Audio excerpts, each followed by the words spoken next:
আগুনের চাইতে আরো ৬৯ গুণ বেশি গরম জাহান্নামের আগুন।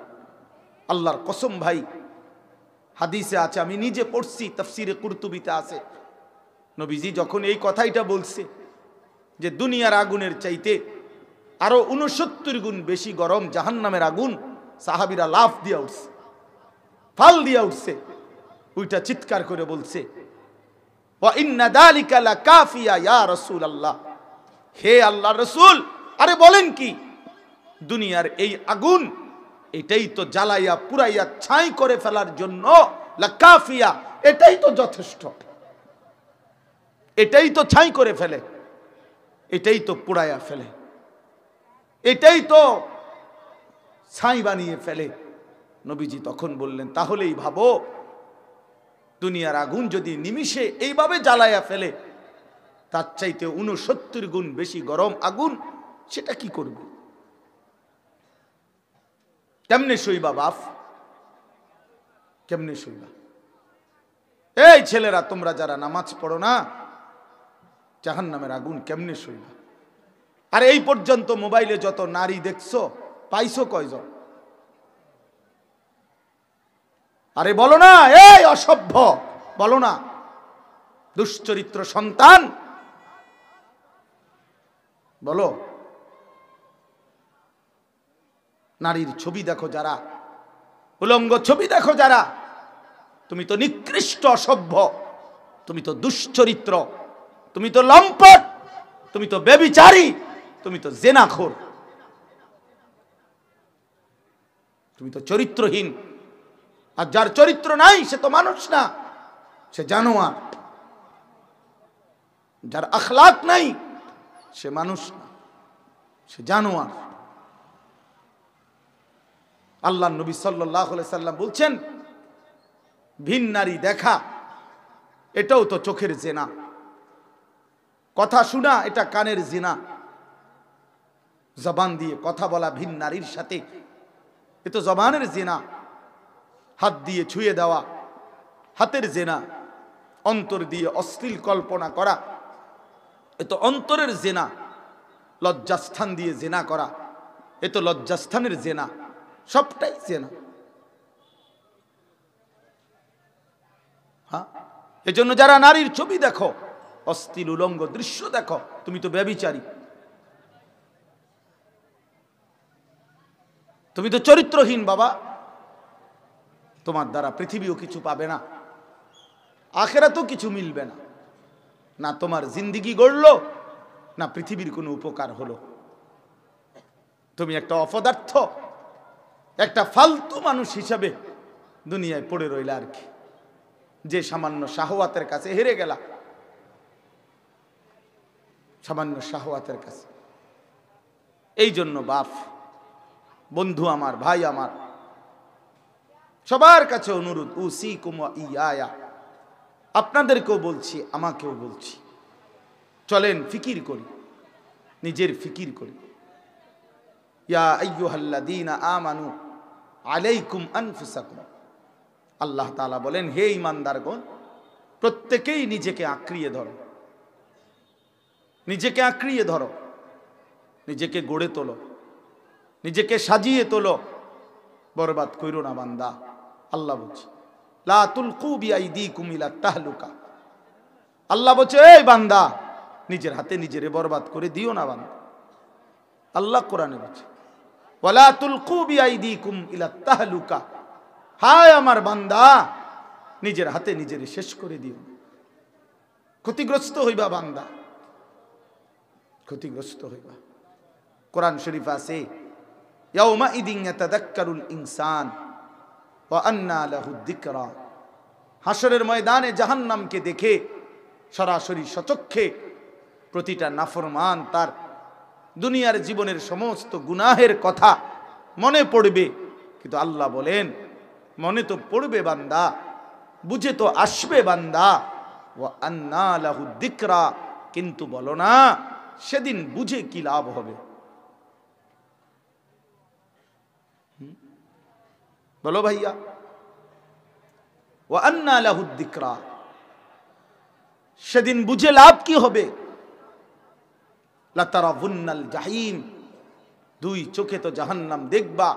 আল্লাহ বলছে সব তো মনেও পড়বে, এই নারী ছবি, এই সুদ, এই ঘুষ, এই কিস্তি, এই দুই নম্বরই, এই বাটপারি, এই সিটারি, এই দুনিয়া নিয়া কামরা কামরি, ক্ষমতা নিয়া কামরা কামরি,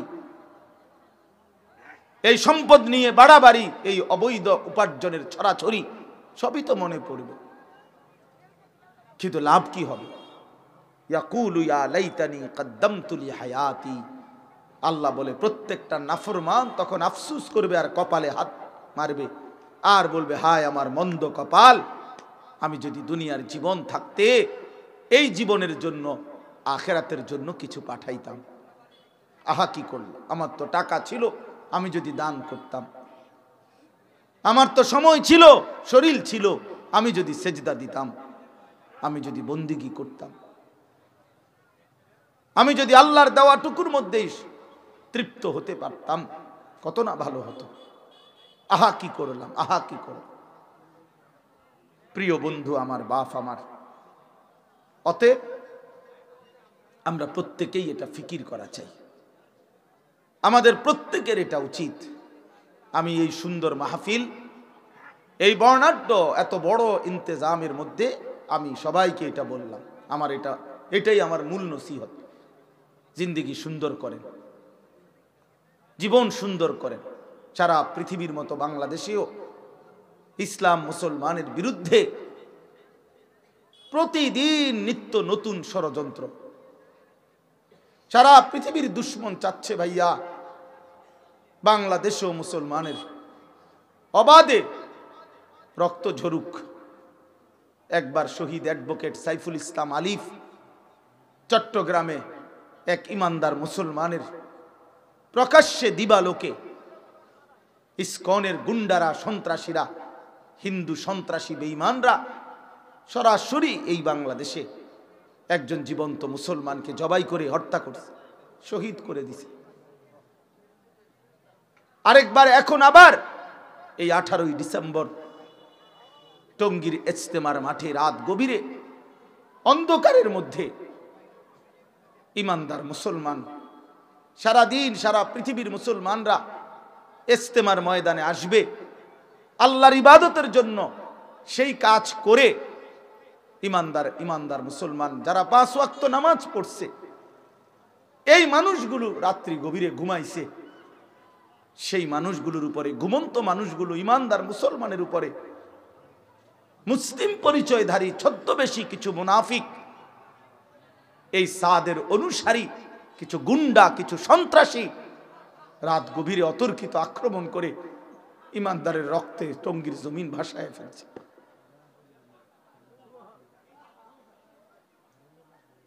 যেই হাফেজ সাহেব, যেই উস্তাদ মাদ্রাসার হাফেজ ছাত্রকে পড়ায়, তো উনি তো কোরআনের পৃষ্ঠা আঙ্গুল দিয়ে উঠায়, সেই ইমানদার উস্তাদের হাফেজ সাহেবের আঙ্গুল কাইটা ফেলে দিছে, হাত পাও কাইটা ফেলে দিছে।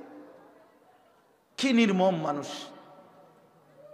নেতানিয়াহু মুসলমানদের মারে, এটা তো আমরা বুঝি যে সে কাফের, মুসলমানকে মারে। ইউরোপ আমেরিকা মুসলমানকে মারছে, তো এটা কাফেরে মারছে বুঝলাম। কাশ্মীরে মুসলমান মার খাইছে, তো ভারতীয় হিন্দুদের দ্বারা, এটা বুঝলাম।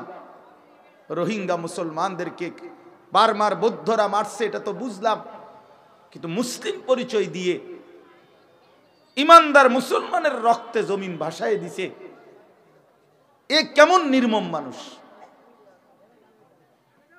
এ কেমন নির্মম মানুষ, এ কেমন পাষাণ। কি করলি সাদ, তুই কি করলা ওয়াসিফ, তুমি হায় তোমরা কি করলা। এই জন্য ছেলেরা, বাবারা, এই জমিন দিন দিন অশান্ত হয়ে যাচ্ছে, ইমানদারের রক্ত ঝরছে। কাজে আমরা যদি আমাদের আল্লাহর দিকে না ফিরি, আমরা যদি আল্লাহর সাথে সম্পর্ক না বাড়াই, তা আমাদের উপরে মুসিবত পেরেশানি আরো বাড়বে। এজন্য আল্লাহ তাআলা কোরআনুল কারীমের মধ্যে বলছে, এটা বান্দা আমার দিকে ফিরে আসো, ফাফিররু ইলাল্লাহ, আমি আল্লাহর দিকে ছুটে আসো, ওয়াসারিউ ইলা মাগফিরাতিম মির রাব্বিকুম, তোমাদের রবের মাগফিরাতের দিকে ফিরে আসো। এজন্য আমি অনুরোধ করছি প্রত্যেকেই, এই যে কয়জন আছেন বসছেন, নওজোয়ান বাবারা, ভাইরা, বন্ধুরা, আমরা সবাই নিয়ত করি আমরা আল্লাহর দ্বীনের উপরে চলব। বলেন ইনশাআল্লাহ।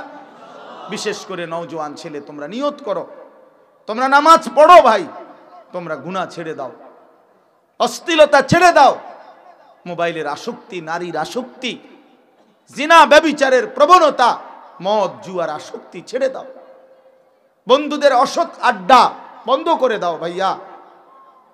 সারা রাত নারী দেখে, উলঙ্গ ছবি দেখে, প্রিয় ভাই আমার, সারা রাত্র যদি উলঙ্গ ছবি দেখতে দেখতে তোমার ঘুম চলে আসে, শরীর তো নাপাক বানাইছো উলঙ্গ ছবি দেখা, তোমার শরীর তো নাপাক, অবৈধ হারাম বীর্যপাতের কারণে তুমি তো শরীর নাপাক করে ফেলছো। এবার এই অবস্থায় যে ঘুমায় রইলা, এই ঘুম যদি আর না ভাঙে,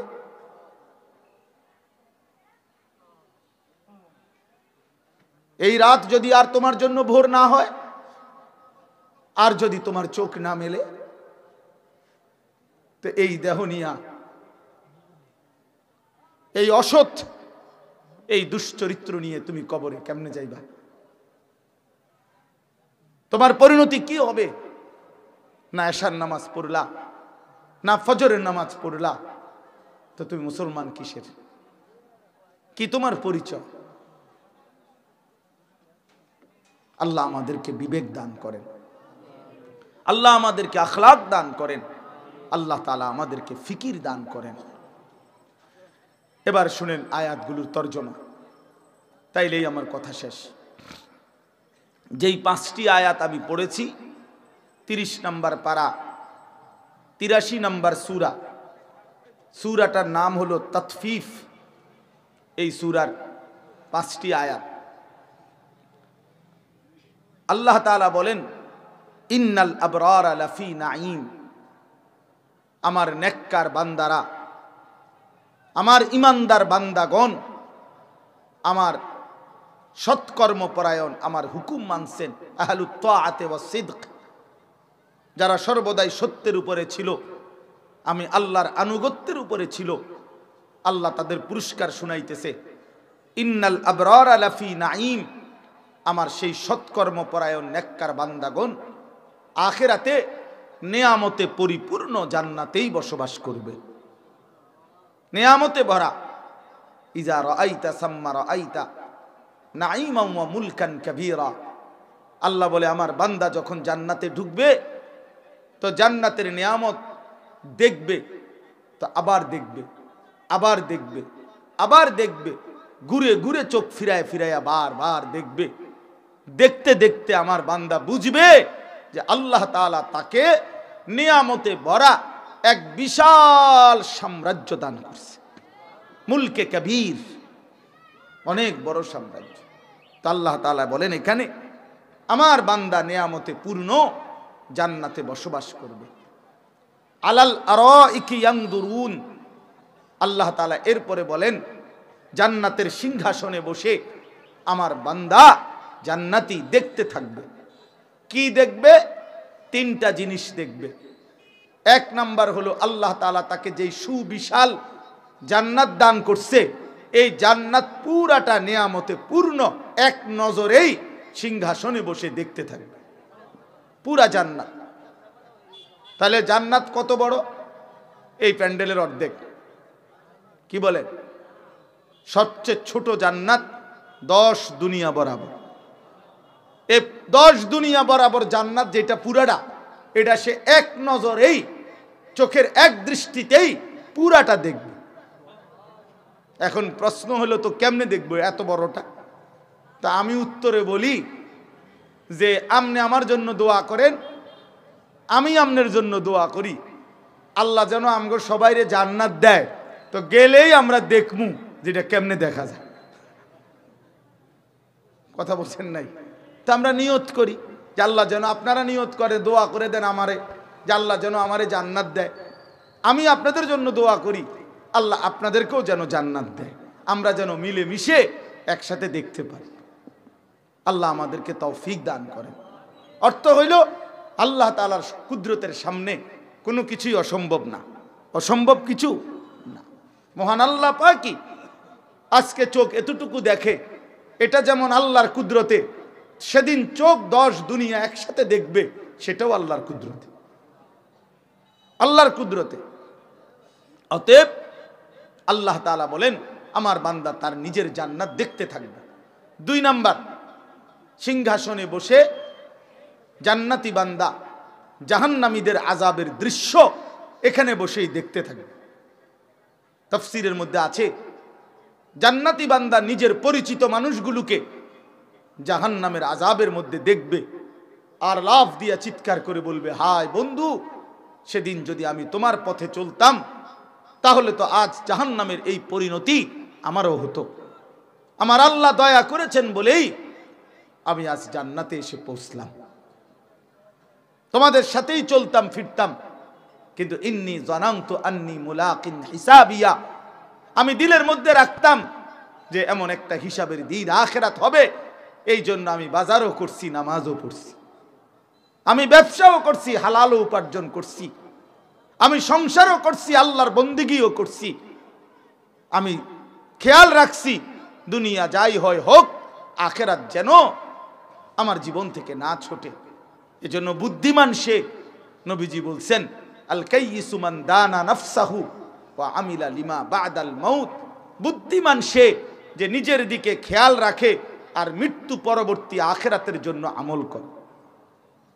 আপনি দোকান করবেন না, আপনার মানা করছে কে?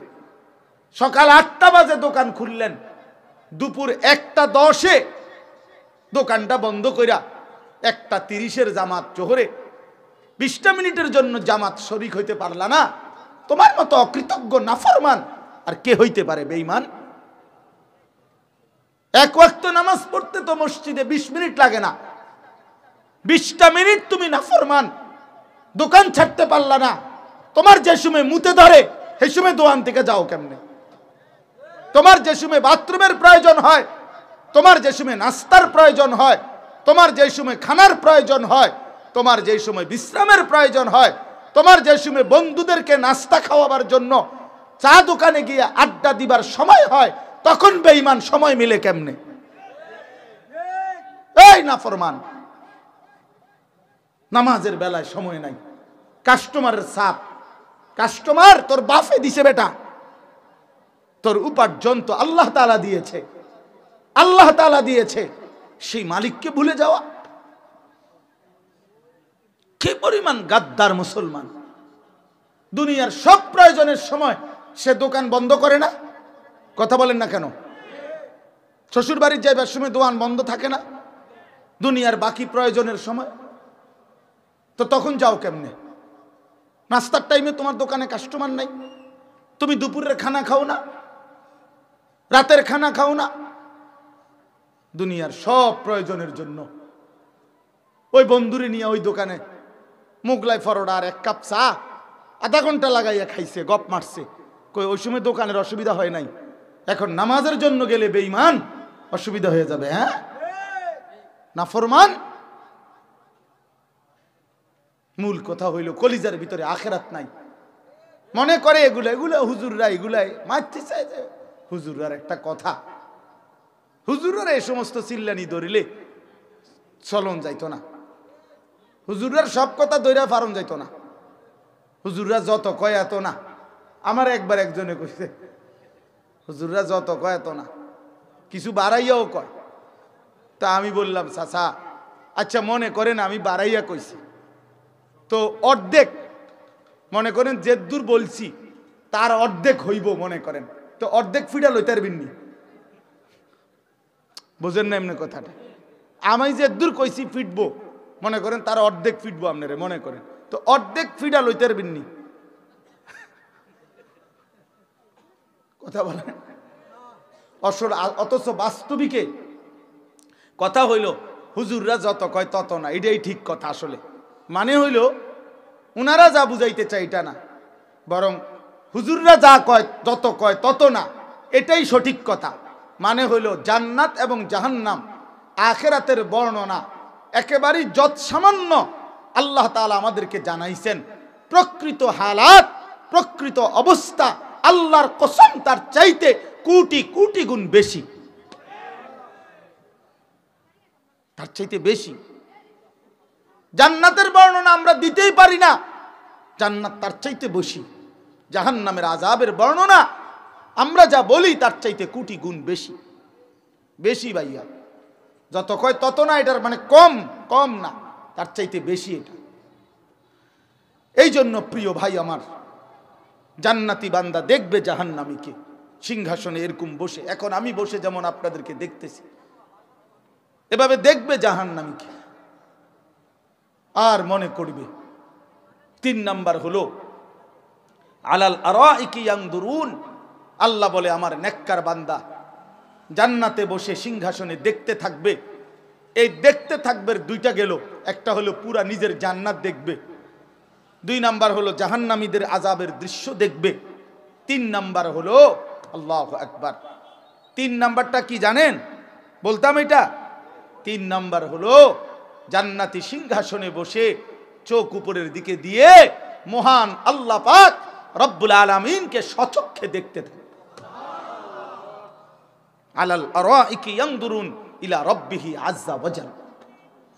রবের দিকে দেখবে, একবার তাকাবে 70,000 বছর আল্লাহ পাকের দিদার নসিব হবে।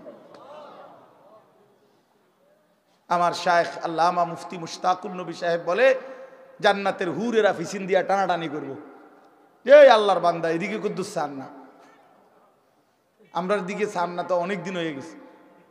জান্নাতি বলবে তো সর, মহান আল্লাহ পাকের দিদারের সামনে পুরা জান্নাত তোরা সব কিচ্ছু না। আল্লাহ পাকের দিদারের স্বাদ মজা তার চাইতে কোটি গুণ বেশি। ইলা রব্বিহা নাযিরা, ইলা রব্বিহা নাযিরা। বান্দা 2 চোখে সচক্ষে আল্লাহকে দেখবে, আল্লাহ পাককে দেখবে। সুবহানাল্লাহ, সুবহানাল্লাহ। তারিফু ফি বুজুহিহিম নাদরাতান নাঈম। আল্লাহ তাআলা বলেন, হে নবী, আপনি জান্নাতি বান্দার চেহারার মধ্যে দেখবেন কোটি কোটি বছরেও সর্বদাই সজীবতা, প্রফুল্লতা, হাস্যোজ্জ্বল চেহারা। 1 সেকেন্ডের জন্য জান্নাতি বান্দা, এই ভাইয়া, আল্লাহ কোরআনে বলছে জান্নাতি বান্দার চেহারায় 1 সেকেন্ডের জন্য বিষণ্ণতা, মলিনতা, কোন অস্থিরতা, পেরেশানি থাকবে না। এর বিপরীতে কোরআন শরীফে আছে লা ইউফাত্তারু আনহুম ওয়া হুম ফীহি মুবলিসুন। প্রিয় বন্ধু আমার, জাহান্নামী আল্লাহ কোরআনে বলছে 1 সেকেন্ডের জন্য আযাবের বিরতি হবে না, আর কোনো দিন তার চেহারার মধ্যে হাসি ফুটবে না। জাহান্নামীর চেহারা কোনো দিন হাসি ফুটবে না, কোনো দিন না, কোনো দিন না। এরপরে আল্লাহ বলেন 4th আয়াত, ইউসকাউনা মির রাহিকিম মাখতুম। আমার জান্নাতি বান্দাকে, আমার নেককার বান্দাকে জান্নাতের মধ্যে যেই শরাব, যেই পানীয় পান করানো হবে সেটা হবে রাহিকিম মাখতুম। প্রত্যেকটা বোতল, প্রত্যেকটা গ্লাস আলাদা আলাদা সিল মারা, মোহর মারা। 1 বোতল 2 জনে, 1 বোতল 3 জনে, এমন না। আমার বান্দার জান্নাতের প্রতি বোতল, প্রতি গ্লাস শরাব আলাদা আলাদা ইনটেক, মোহর মারা, সিল মারা, আলাদা আলাদা পান করানো হবে। খিতামুহু মিস্ক। এরপরে আল্লাহ বলেন এই মোহর মানে সিল, মুখা, এটা যখন সরানো হবে সাথে সাথে পুরা জান্নাত মেশক আম্বরের ঘ্রাণে ভরে যাবে। হ্যাঁ, সর্বশেষ কথা, এবার এই শেষ শব্দটা শুনেন, এটা আমি বলতেছি তাইলে আমার কথা শেষ। অফি যালিকা ফালিয়াতানাফাসিল মুতানাফিসুন, এই কথাটাই মেইন টার্গেট আমার। আল্লাহ তাআলা বলছে, বান্দা, এই যে জান্নাতের চমৎকার বর্ণনা দিলাম, জান্নাতে আমার বান্দা নেয়ামতে পূর্ণ থাকবে, সিংহাসনে বসে নেয়ামতে ভরা জান্নাত দেখবে, আমি আল্লাহকে দেখবে। এরপরে সর্বোত্তম শরাব পানীয়, যেটা মোহর মারা, সিল মারা, সেটা পান করানো হবে। চেহারায় সর্বদা হাস্যোজ্জ্বল থাকবে। এমন সুখের জান্নাত। আল্লাহ বলেন এই যে বর্ণনা দিলাম, অতএব আমার ইমানদার বান্দা, তোমাদের কাছে আমি আল্লাহর কথা হলো, তোমরা যদি প্রতিযোগিতা করতে হয় তাহলে এই জান্নাতের জন্যই তোমাদের প্রতিযোগিতা করা উচিত। অফি যালিকা ফালিয়াতানাফাসিল মুতানাফিসুন, এই জান্নাতের জন্যই তোমাদের প্রতিযোগিতা করা উচিত। কিছু যদি মেহনত করতে হয় তো জান্নাতের জন্য করো, প্রতিযোগিতা করো তো জান্নাতের জন্য করো। তানাফুস শব্দের অর্থ হলো কোনো একটি জিনিস অর্জনের জন্য একাধিক ব্যক্তি প্রতিযোগিতা করা। আর আল্লাহ তাআলা বলছেন বান্দা জান্নাতের প্রতিযোগিতা করো। লিমিসলি হাদা ফালিয়ামালিল আমিলুন, কোরআন শরীফের অন্য আয়াতে আছে, আল্লাহ বলে বান্দা যদি মেহনত করতে হয়, আমল করতে হয়, তাহলে জান্নাতের জন্য আমল করো, জান্নাতের জন্য আমল করো। ফাস্তাবিকুল খায়রাত, আল্লাহ বলছে বান্দা নেক অর্জনের জন্য প্রতিযোগিতা করো, দুনিয়ার জন্য প্রতিযোগিতা কইরো না। তাফসিরে মাআরিফুল কোরআনে মুফতি শফি রাহমাতুল্লাহ আলাইহি দারুণ কথা লিখছে এই আয়াতের তাফসিরে। উনি লিখছে যে হে আল্লাহর বান্দা, দুনিয়ার জন্য প্রতিযোগিতা কইরো না। দুনিয়ায় আরো টাকা, আরো সম্পদ, আরো বাড়ি, আরো গাড়ি, আরো নারী, আরো ক্ষমতা, আরো প্রভাব, আরো প্রতিপত্তি, আল্লাহ বলে বান্দা এটা কইরো না। কেন? একটা দারুণ কথা, সহজ কথা। মুফতি শফি রাহমাতুল্লাহ বলছে হে আল্লাহর বান্দা ভেবে দেখো যে দুনিয়ার প্রতিযোগিতায়, দুনিয়া বাড়ানোর নেশায়, এই প্রতিযোগিতায় তুমি যদি জিতেও যাও তাইলেও তুমি মরে যাবা, তুমি যদি হেরেও যাও তাইলেও মরে যাবে। তার লাভ হইল কি? আজকে 50 বছর লাগাইয়া এত 9-6, এত সুদ, এত ঘুষ, এত কিস্তি, এত দুর্নীতি, এত চিন্তায়, এত বাটপারি, এত হারাম উপার্জন, এত দান্দা কইরা মাত্র সব গুছাইলাম, এরই মধ্যে মরে গেলাম। তো আমি তো দুনিয়া জিতছিলাম কিন্তু মরে যে গেলাম। বুঝেন নাই কথাটা? লাভ হলো কি? এই জন্য উনি বলেন দুনিয়ার প্রতিযোগিতা করে লাভ নাই। এখানে জিতলেও তুমি মরে যাবা, এখানে হারলেও তুমি মরে যাবা। দুনিয়া বাড়াইয়া 1 নম্বর হইলেও সে কবরে চলে যাবে, দুনিয়া বাড়াইতে গিয়া 100 নম্বর হইল, লাস্ট নাম্বার হইলেও সে মরে যাবে। তাহলে লাভ কি? এই জন্য প্রিয় বন্ধু আমার, বাপ আমার, প্রত্যেকেই এটা নিয়ত করেন। আল্লাহ বলছে ফালিয়াতানাফাসিল মুতানাফিসুন, আমার বান্দা জান্নাতের প্রতিযোগিতা করো, আখিরাতের প্রতিযোগিতা করো, কবরের প্রতিযোগিতা করো। রাসূলুল্লাহ সাল্লাল্লাহু আলাইহি সাল্লাম বলছেন ইয়াবনা আদম কুনু আবনা আল আখিরাহ, হে আমার আদম সন্তান, তোমরা আখিরাতের সন্তান হও। ওয়ালা তাকুনু আবনা আদ-দুনিয়া, দুনিয়ার সন্তান হইও না। কি অর্থ? অর্থ হলো মানুষ যেন তোমাকে না বলে দুনিয়াদার। আহা এ কি জীবন! তোমারে যদি কেউ পিছনে বলে এটা সুদখোর, এটা ঘুষখোর, এটা হারামখোর, এটা জেনাখোর, এটা ব্যভিচারী, এটা বেনামাজি, এটা চরিত্রহীন, এটা লম্পট, এটা দুর্নীতিবাজ, এর চাইতে জীবনের আর আফসোস লজ্জার কি হইতে পারে? তো দুনিয়ার সন্তান হইলা, মানুষ তোমারে দুনিয়ার কোন শব্দে পরিচয় দিল, আর যদি বলে এই লোকটা আল্লাহওয়ালা, এই লোকটা নামাজি, এই লোকটা মুত্তাকি, এই লোকটা ফরহেজগার, তাইলে তো তুমি আখিরাতের সন্তান হইলা, আখিরাতের সন্তান। আমি নিজে দেখছি একবার এক লোক, আমার চেনা এক ভদ্রলোক, তার বস, সে তার সামনে কথা বলতে গিয়া মনো 5 মিনিটে 50 বার কইছে তারে জি স্যার, জি জি জি জি, যেটাই কয় হেতে মনো শুধু কয় জি স্যার, জি স্যার, জি জি জি। 5 মিনিটে মনো 50 বার কইছে জি স্যার। যখনই ওই লোকটা সরে গেছে, সাইডে গেছে, এই বেড়ায় কয় হুজুর মন্ডা চাইছে ফাঁসাতে একটা লাথি দিই। একবার ইমানদারি কথা। আমি বললাম আস্তাগফিরুল্লাহ, আপনি কি কন? আপনি দেখি এই মাত্র জি স্যার বলতে বলতে ফ্যানা উঠাই লাইলেন, এখন আপনি কোন তারে ফাঁসাত লাথি দিতে মন চায়? তখন ওই লোক বলছে, কর্মচারী বলছে হুজুর আপনি জানেন না এটা কাটটা সুদ। আর আমি আল্লাহ যেটুকু হায়াত দিলাম এটুকু হায়াতের মধ্যে ওয়ানাবলুকুম, তোমাদেরকে পরীক্ষা করব, এই একই কথা। কোরআনুল কারীমে আল্লাহ বলছেন ওয়ালা নাবলুওয়ান্নাকুম বিশাইইম মিনাল খাউফি ওয়াল জু' ওয়া নাকসিম মিনাল আমওয়ালি ওয়াল আনফুসি ওয়াস সামারাত, অবশ্যই আমি আল্লাহ তোমাদেরকে পরীক্ষা করব, কিছুটা ভয়, কিছুটা ক্ষুধা, কিছুটা জান মালের ক্ষতি, মুসিবত, ঘাটতি, কমতি, পেরেশানি দিয়ে। তাহলে একই কথা। আহাসিবান নাসু আন ইউতরাকু আন ইয়াকুলু আমান্না ওয়া হুম লা ইফতানুন, আল্লাহ তাআলা বলে মানুষ তোমরা কি এই ভেবেছো যে তোমরা শুধুই বলবা আমি মুমিন মুসলমান, আর আমি আল্লাহ কোনো পরীক্ষা না নিয়ে তোমাদেরকে এমনিতেই ছেড়ে দেব? ওয়া হুম লা ইফতানুন ওয়ালাকাদ ফাতান্নাল্লাযীনা মিন ক্বাবলিহিম, তোমাদের পূর্বেও যারা ঈমানের দাবি করেছিল আমি আল্লাহ তাদের প্রত্যেককেই পরীক্ষা করেছি। প্রিয় ভাই, তাহলে কি বুঝলাম? এতগুলো আয়াত একই কথা। মহান আল্লাহ পাক আমাদেরকে খামখেয়ালির জন্য বানান নাই। শুধু শুধু আমরা প্রত্যেকেই নিজ নিজ পছন্দ মতো, নিজের খেয়াল খুশি মতো, আমার মনের চাহিদা মতো চলবো, যখন যেটা যেরকম আমার কাছে ভাল লাগে, এই জন্য আল্লাহ তাআলা আমাদেরকে বানান নাই।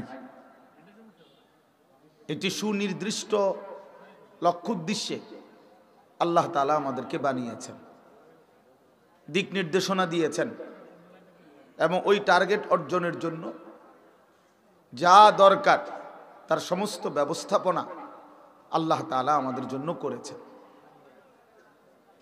তাহলে আল্লাহ তাআলার উদ্দেশ্য হইল পরীক্ষা করা। কি পরীক্ষা? পরীক্ষা হলো এই, স্বল্প সময়ের এই দুনিয়ায় থেকে আমরা আমলের মাধ্যমে আল্লাহর হুকুম পালন করে আখিরাতে অনন্তকালের জান্নাতে যাব নাকি জাহান্নামে যাব, এই পরীক্ষা করার জন্য। আমাদের কাউকে আল্লাহ জান্নাত দিবেন, কাউকে জাহান্নাম দিবেন, আর এই কাকে জান্নাত দিবেন কাকে জাহান্নাম দিবেন এইটার পরীক্ষা হচ্ছে এই দুনিয়া। এই দুনিয়া, অতএব এই কথাটা দিল দিয়ে বোঝা উচিত। আল্লাহ তাআলা এই পরীক্ষা উত্তীর্ণের জন্য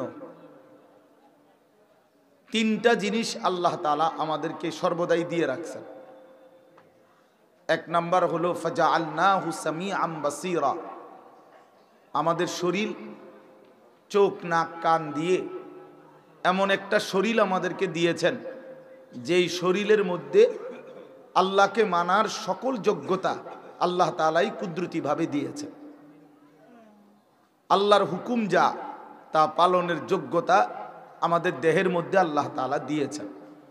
এমন একটি শরীয়তের বিধান নাই যেটা পালনের যোগ্যতা আমার শরীরে নাই, এমন কোনো হুকুম নাই, হতেই পারে না। আমি এটা পালন করার যোগ্যতাই আমার মধ্যে নাই, অথচ আমাকে আল্লাহ এটা করতে বলছেন, এটা জুলুম। আর আল্লাহ তাআলা জুলুম করে না, জুলুম করতেই পারে না। এই জন্য আমার মধ্যে যদি রুকু করার যোগ্যতা না থাকতো, যে আমার কোমরই বাঁকা হয় না, আমি রুকু করব কিভাবে, তো আল্লাহ তাআলা রুকু করতে বলতেন না। আমি যদি নিচের দিকে যাইতে না পারতাম, যে আমার হাঁটুও ভাঙে না, কোমরও ভাঙে না, কনুইও ভাঙে না, আমি সেজদা দিব কিভাবে, অথচ আল্লাহ তাআলা আমাকে সেজদা দিতে বলছেন, তাইলে জুলুম হইত। কিন্তু আমরা ইনসাফের সাথে বলি যে আমাদের দেহে আল্লাহর ইবাদত, নামাজ পড়ার যোগ্যতা, সক্ষমতা আমাদের শরীরে আছে কিনা? বলেন ভাই, বুঝতেছেন? আছে কিনা শরীরে? কোনো বিধান, ওযু, নামাজ, হজ, যাকাত, রোজা, যাই হোক, আল্লাহ তাআলার কোনো বিধান পালন করার যোগ্যতা নাই এমন আমাদের দেহ না। তাহলে এটা একটা বিষয়। দুই নাম্বার হলো ইন্না হাদাইনাহুস সাবিলা, এখানে দুইটা, 2 এবং 3। আল্লাহ তাআলা বলেন, আমি তোমাকে আমার হুকুম মানার, পরীক্ষায় পাশ করার মানে জান্নাতে যাওয়ার যোগ্যতা সম্পন্ন একটা শরীর দিয়েছি। আর দ্বিতীয়ত তোমাকে বিস্তারিত বুঝাইয়া বলার জন্য নবী রাসূল এবং নবী রাসূলদের পরবর্তী তাদের ওয়ারিস উলামায়ে কেরাম দিয়েছি। এক জামানা নবী রাসূল সরাসরি বুঝাইছেন, এখন নবী রাসূলদের ওয়ারিস উলামায়ে কেরাম তোমাদেরকে প্রতিনিয়ত তোমাদের পরীক্ষায় উত্তীর্ণের রাস্তা, জান্নাতের রাস্তা, কামিয়াবির রাস্তা দিবা নিশি বিস্তারিত বুঝাচ্ছেন। তাহলে এই ব্যবস্থাপনাটাও আমি আল্লাহ কুদরতিভাবে তৈরি করছি। কোরআন শরীফে আছে, সুম্মা আওরাসনাল কিতাবাল্লাযীনা আসতাফাইনা মিন ইবাদিনা। আল্লাহ তাআলা বলেন, আমার রাসূলের উপরে ছেলেরা বাপ এই মোবাইল নিয়া এই অসভ্যতা বন্ধ হবে কোন দিন? হায়, জীবনটা মোবাইলটার উপরেই শুধু সঁপে দিলাম। 24 ঘন্টা জিন্দিগির একটাই ফিকির মোবাইল।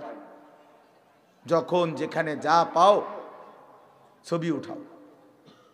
মানুষ, গরু, ছাগল, কুত্তা, বিলাই, শূকর,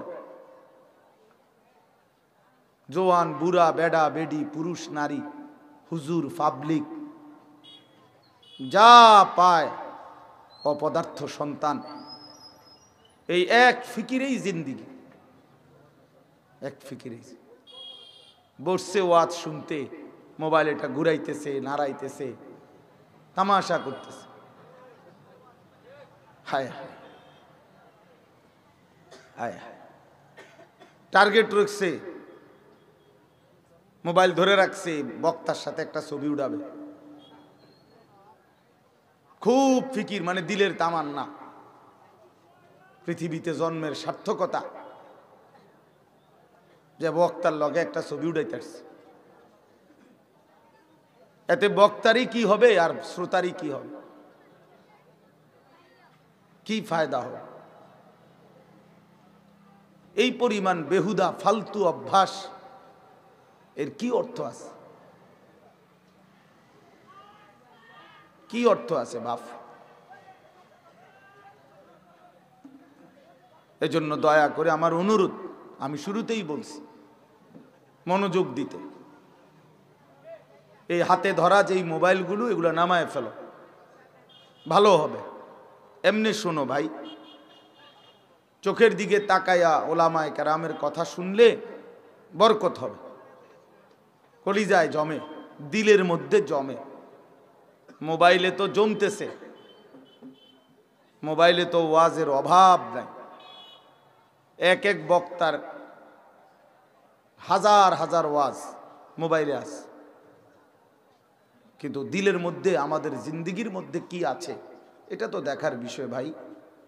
একটা মাহফিলে আমার মাদ্রাসায় 14 তারিখ একদিনের মাহফিল করছি এই বছর, এই 14ই ডিসেম্বর। প্রায় এত বড় হবে না প্যান্ডেল, আর একটু ছোট হবে, কিন্তু প্রায় 11 লক্ষ টাকা খরচ গেছে। তাইলে এখানে তো আরো বেশি খরচ যাওয়ার কথা। তো এই 10, 12, 15 লক্ষ টাকার খরচের মাহফিল বিনিময়ে বুট, বাদাম, চটপটি, শীতের পিঠা কিংবা মোবাইলের কয়েকটা ছবি, এই তো না? এটাই অর্জন। ইনসাফের সাথে বলো ভাই, একটা বড় মাহফিল করছে অমুকে তমুকে, এটার দ্বারা আশ্চর্যের তো তেমন কিছু না। প্রতিদিন বাংলাদেশে এর চাইতে বড় বড় মাহফিল হইতেছে। এই যে ছেলেরা আজকে মাহফিল করছে, তো এটা অবাক কিছু না। এমন মাহফিল তো প্রতিদিন হইতেছে, কিন্তু জিন্দিগির অবস্থা কি? আমি বারবার এই কথাটা বুঝাইতে চাচ্ছি। এই কষ্ট, এই মেহনত আমার মাদ্রাসায় আমি দেখছি। 14 দিন ওস্তাদ ছাত্র প্রায় 32 জন শিক্ষক কর্মচারী, 450 ছাত্র, এর মধ্যে 100 ছাত্র হবে কমপক্ষে 14 দিন টানা কাজে করছে। কি করছে আমি কইতারি না, কিন্তু আমি দেখছি রাতের 2:30 বাজে আইসাও মাহফিল থেকে গিয়া ওরা কাজই করতেছে। তাহলে তার মানে হলো এক একটা মাহফিলের পিছনে কিছু সাথীর ঘাম ঝরতে থাকে, হুঁশ থাকে না দৌড়াইতে দৌড়াইতে। এই কষ্ট, এই ফিকির, এই মেহনত, এই দৌড়াদৌড়ি, প্রিয় ভাই আমার, বন্ধু আমার, আবারও বলছি, এটা ইনসাফের সাথে ভাবা উচিত যে নিজের জন্য কোনো খোরাক নিলাম কিনা, আমার জন্য কিছু নিলাম কিনা, কিছু অর্জন হলো কিনা, আমার কোনো অনুভূতি জাগলো কিনা। নয়তো আমি যেমন আছি তেমনই, আমার জিন্দিগি আমার মতোই, তো এটা কি হইল, আর কি ফায়দা হলো? আল্লাহ তাআলা আমাদেরকে বুঝার তৌফিক দান করেন। তাইলে আমি বলতেছিলাম, নবী রাসূলদের পরবর্তীতে আল্লাহ তাআলা উলামায়ে কেরামকে আল্লাহ তাআলাই তৈরি করছেন। সুম্মা আওরাসনাল কিতাবাল্লাযীনা ইসতাফাইনা মিন ইবাদিনা, কোরআন শরীফের আয়াত। আল্লাহ তাআলা বলেন, আমার নবীর পরে আমি আল্লাহ এই কোরআনের উত্তরাধিকার আমার বান্দাদের মধ্য থেকে আমি যাদেরকে বাছাই করি তাদেরকে আমি আল্লাহই নির্বাচন করি, উত্তরাধিকার বানাই। এই জন্য যুগে যুগে যারা কোরআনের হামেল হবে উলামায়ে কেরাম, এটা আল্লাহ তাআলার বাছাই, এটা উলামায়ে কেরাম আল্লাহ তাআলার সিদ্ধান্ত করা, এটা কোরআন শরীফের আয়াত। সুম্মা আওরাসনা অর্থ হলো আমি আল্লাহ ওয়ারিস বানিয়েছি আল কিতাব, কোরআনের, আল্লাযীনা ইসতাফাইনা আমি যাদেরকে বাছাই করি, মিন ইবাদিনা আমার কোটি কোটি বান্দার মধ্য থেকে। সূরা ফাতির, সূরা ইয়াসিনের আগের সূরাতে আছে। আল্লাহ তাআলা বলেন, আমি আমার কোরআনের ওয়ারিস, উত্তরাধিকারী আমি বানিয়েছি। আল্লাহ বানায়, আল্লাহ ইস্তাফাইনা বাছাই করে। এজন্য উলামায়ে কেরাম নির্বাচন করে কে? বলেন না কে? আল্লাহ। উলামায়ে কেরাম এই পৃথিবীতে আল্লাহ তাআলা রাখছেন। এই জন্য ওই 2-1 জনের ষড়যন্ত্রে আপনার সাদ, ওয়াসিফ আর মুআজ আর ওসামার মতোই ভণ্ডদের কারণে উলামায়ে কেরাম পৃথিবী থেকে নিশ্চিহ্ন হবে না, ওই ভণ্ডরাই নিশ্চিহ্ন হবে। ওই প্রতারক, মুনাফিক, গাদ্দার, বিশ্বাসঘাতক, ওরাই পৃথিবী থেকে একদিন পৃথিবীর ঈমান, ইসলাম এবং মুসলমানের বিরুদ্ধে ষড়যন্ত্রকারী, ছদ্মবেশী মুনাফিক, তাদের নামের লিস্টিতে একদিন সাদ নিজের নামও দেখবে। বাংলাদেশের ওয়াসিফও একদিন দেখবে যে ওলামা বিদ্বেষী কারা ছিল বাংলাদেশে, তো তাদের মধ্যে তার নামও উঠবে, এই গাদ্দারের নামও উঠবে, কোনো সন্দেহ নেই। শহীদের পবিত্র রক্ত ঝরিয়ে, ইমানদারের খুন ঝরিয়ে, মুমিনের খুন ঝরিয়ে কোন বেঈমান, কোন জালেম পৃথিবীতে ইতিপূর্বে টিকে নাই, এই জালেমরাও টিকবে না, এটাই সত্য। অতএব ভাইয়া, আল্লাহ তাআলা উলামায়ে কেরামকে রেখেছেন জমিনে আমাদেরকে জান্নাতের রাস্তা, পরীক্ষায় কামিয়াবি উত্তীর্ণের রাস্তা চিনাইবার জন্য। আর 3 নাম্বার হলো আল্লাহ তাআলা বুঝবার জন্য কিতাব, এই কোরআনুল কারীম আমাদের সামনে দিয়েছেন। তো সহজ কথা কি দাঁড়াইলো? আল্লাহ তাআলা বললেন, আমি পরীক্ষার জন্য তোমাদেরকে বানিয়েছি। এবার পরীক্ষায় উত্তীর্ণের জন্য 3টা ব্যবস্থা দিছি। 1 নাম্বার, তোমাকে এমন একটা শরীর দিছি যেই শরীরে তুমি জান্নাতের যাবতীয় আমল করতে পারবা, তুমি চাইলেই পারবা। পাশ করতে পারবা। 2 নাম্বার, তোমাকে বিস্তারিত বুঝাইয়া বলার জন্য নবী রসুল এবং তাদের পরবর্তী ওয়ারিস ওলামায়ে কেরামকে পাঠিয়েছি। 3 নাম্বার, বুঝবার জন্য কিতাব কোরআন দিয়েছি। বুঝতেছেন কথাটা? মানার মতো শরীর দিয়েছে, বুঝাইয়া বলার জন্য ওলামায়ে কেরাম দিয়েছে, বুঝবার জন্য কিতাব দিয়েছে। এবার আল্লাহ নিজেই বলেন, ইম্মা শাকিরান ওয়া ইম্মা কাফুরা। আমি এবার লক্ষ্য রাখতেছি, এবার তুমি ফয়সালা করো, হয়তো তুমি আমি আল্লাহর কৃতজ্ঞ অনুগত বান্দা হবে, অথবা কাফুরা, আমি আল্লাহর অকৃতজ্ঞ নাফরমান বান্দা হবে। তুমি সিদ্ধান্ত নাও। যদি তুমি আমার অনুগত হও তাহলেও পুরস্কার আছে, যদি তুমি আমার অবাধ্য হও তাইলেও শাস্তি আছে। ইন্না আ'তাদনা লিল কাফিরিনা সালাসিলা ওয়া আগলালাম ওয়া সাঈরা। আল্লাহ বলেন, আমি আমার অবাধ্য নাফরমান বেঈমান পাপী বান্দাদের জন্যই প্রস্তুত করেছি আগুনের শিকল, আগুনের বেড়ি এবং জাহান্নামের প্রজ্বলিত আগুন। রেডিয়াস। আর ইন্নাল আবরারা ইয়াশরাবুনা মিন কাসিন কানা মিজাজুহা কাফুরা আইনান ইয়াশরাবু বিহা ইবাদুল্লাহি ইউফাজ্জিরুনাহা তাফজীরা। আর আমার নেককার বান্দা, অনুগত বান্দা জান্নাতের শরাব, কাফুর মিশ্রিত সুগন্ধি শরাব, জান্নাতের সর্বোত্তম পানীয় আমি আল্লাহর পক্ষ থেকে পান করবে এবং জান্নাতি নাজ ও নেয়ামতের মেহমানদারিতেই চিরদিন থাকবে। তাইলে প্রিয় ভাই আমার, আমি এই কথাটা খুলাসা বললাম, লম্বা বয়ান করা আমার মাকসাদ না। আমি অন্য সূরা থেকে পড়ছি, এটা বলতেছি এখন।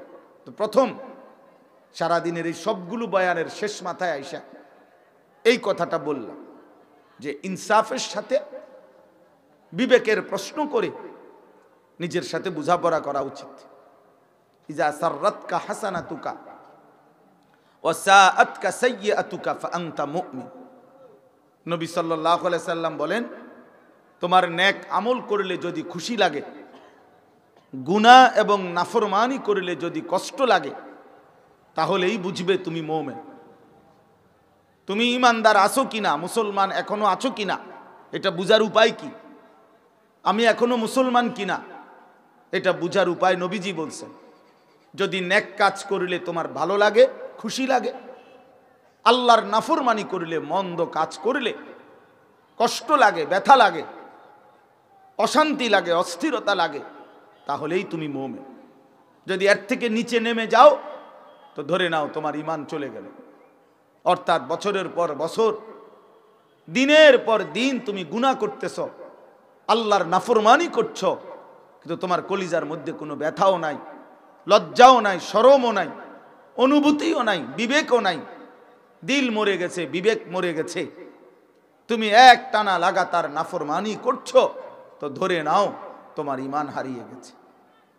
365 দিন একটা ছেলে, তোমরা ভাবো ভাইয়া, আমি প্রতিদিন বলি এ কথা, 365 দিনে 1 বছর, একটি বছরে কোনো দিন তোমরা যারা ফজরের নামাজ পড়ো না, কোনো দিন মুসলমানের যেই ছেলে মেয়ে সন্তান কোনো দিন ফজরের নামাজ পড়ে নাই, একটা বছর কোনো দিন, চিন্তা করে দেখেন তার ঈমানের কি হালাত, তার ঈমানের কি হালাত। সে কি পরিমাণ আল্লাহকে ভুলে গেছে, সে কি পরিমাণ আখিরাতকে ভুলে গেছে, সে কি পরিমাণ পরকালকে ভুলে গেছে।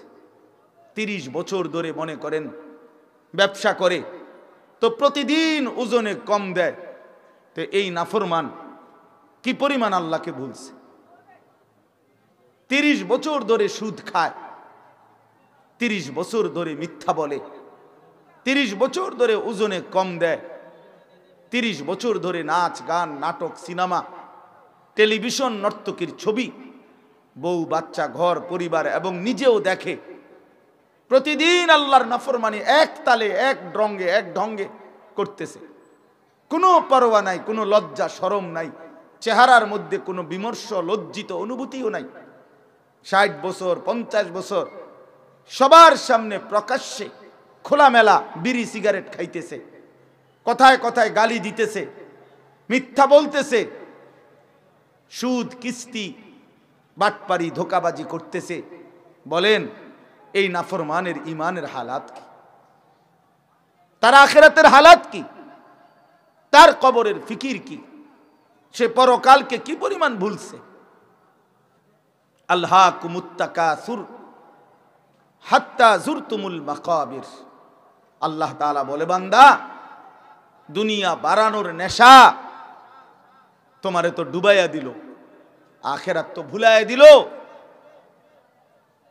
আল্লাহকুম আই আনসাকুম, ভুলিয়ে দিল তোমারে। হাত্তা যুরতুমুল মাকাবির, এরই মধ্যে তুমি একদিন কবরেই পৌঁছে গেলা। দেখতে দেখতে দোকানও আছে, মালও আছে, ঘরও আছে, পরিবার আছে, এগুলো গুছাইতে গুছাইতে হয়তো দোতলার ছাদ ডালাই এখনো হয় নাই, হয়তো ওই 10 শতক জমির টাকা দেওয়া সুদ হয় নাই, হয়তো দোকানের বাকি সবগুলো টাকা দেওয়া হয় নাই। এরই মাঝে একদিন তুমি কবরেই পৌঁছে গেলা। দুনিয়া গুছাইতে পারো নাই, সাজাইতে পারো নাই, কিন্তু আমি আল্লাহকেও ডাকতেও পারো নাই এই ছোট্ট একটা দোকানের জন্য। এক ওয়াক্ত নামাজ পড়তে পারো নাই। একটা অটো চালাও, এক ওয়াক্ত নামাজ পড়ে না। একটা সিএনজি চালায়, এক ওয়াক্ত নামাজ পড়ে না। একটা চা দোকানদারি করে, কয় টাকা আয়, কয় টাকা? 1 কোটি টাকা মাসে আয় একটা সামান্য চা দোকানদার। নাই তো মাস শেষে 10,000 টাকা লাভ, 20,000, নাই তো 50,000 টাকা ব্যবসা হইল। মাত্র 50,000 টাকার জন্য এক ওয়াক্ত নামাজ পড়লা না। 12,000 টাকা বেতনের একটা চাকরি, 18,000 টাকা বেতনের একটা চাকরির জন্য কোনো দিন এক ওয়াক্ত নামাজ পড়লা না। কি করলা? যুবক ছেলে তোমরা বলো ভাইয়া, সারাদিনে মোবাইল টিপলা, বন্ধুদের সাথে আড্ডা দিলা, এই এতটুকু কাজের জন্য বন্ধুদের আড্ডা আর মোবাইলের এই নেশা, এই এটুকুর জন্য একটা সেজদাও দিলা না আল্লাহরে? এক ওয়াক্ত নামাজ পড়লা না। মুসলমানের ঘরে জন্ম নিয়ে এত বড় জানোয়ার কেমনে হইলা? মুসলমানের ঘরে জন্ম নিয়ে এত বড় নাফরমান কেমনে হইলা? এত বড় হাইওয়ান কেমনে হইলা মিয়া? একবারও মনিবের কথা মনে পড়ে না, একটা সেজদা দিতেও মন চায় না। হায় হায়, এ কেমন জালেম সন্তান, এ কেমন নাফরমান, এ কি পরিমাণ অসভ্য, কি আশ্চর্য! এই সামান্যটুকু দুনিয়ার জন্য আল্লাহকে ভুলে গেলা। আল্লাহ বলেন, কাল্লা সাউফা তা'লামুন, আমার বান্দা মনে রেখো, অল্প সময়ের ব্যবধানে এই কবরে আসলেই আমি তোমাকে বুঝায় দেব আমার নাফরমানির শাস্তি কি। সুম্মা কাল্লা সাউফা তা'লামুন, আবার হাসরের ময়দানে নিয়া জাহান্নামের আযাব দিয়া বুঝায় দেব আমার নাফরমানির শাস্তি কি। জাহান্নামের প্রথম মিনিট তুমি বুঝবা আগুনের তীব্রতা কি। কোরআন শরীফে আছে, নবীকে আল্লাহ বলছে, বন্ধু আপনি জানেন ওমা আদরাকা মা হিয়া, জাহান্নামের আগুন কেমন? নারুন হামিয়া, অত্যন্ত প্রজ্বলিত, ধাউ ধাউ করে জ্বলা আগুন। নবীকে আল্লাহ বলতেছেন। নবী সাল্লাল্লাহু আলাইহি সাল্লাম সাহাবীদেরকে বলছে, সাহাবীরা নারুকুম হাদিহি জুজউম মিন 70 জুজআম মিন নারি জাহান্নাম, জাহান্নামের আগুনের 70 ভাগের 1 ভাগ তোমাদের দুনিয়ার আগুন।